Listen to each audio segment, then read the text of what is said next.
অনেকদিন তো বাপের বাড়ি কাটিয়ে এলি, অন্য স্টাইলে তোকে এবার ফল রান্না করে খাওয়া হবে। মুখের কি ভাষা!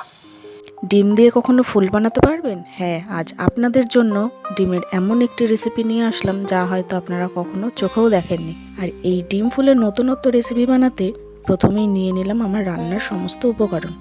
আর কড়াইয়ে জল দিয়ে এক এক করে ফুলকপি দিয়ে একটু নুন দিয়ে সেদ্ধ করে নিলাম।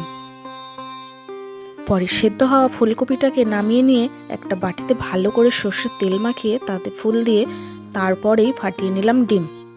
নুন লঙ্কার গুঁড়ো দিয়ে কড়াই আগে থেকেই সেদ্ধ করা ফুলকপির জলে বাটিটাকে বসিয়ে একটু ঢাকা দিয়ে ভালো করে ভাপাতে দিলাম। এর ফাঁকে আদা পেঁয়াজ ঘষে ভাপানো ডিম ফুলকপিটাকে বাটি থেকে এক করে তুলে নিলাম।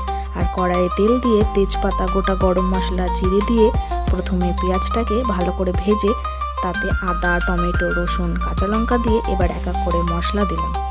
জিরে, হলুদ, চিনি, লঙ্কার গুঁড়ো আর নুন দিয়ে একটু লাল লাল করে কষিয়ে নিলাম। আর শেষে সামান্য একটু জল দিয়ে ফুটে উঠতেই ডিমের ফুলগুলোকে ছেড়ে দিলাম।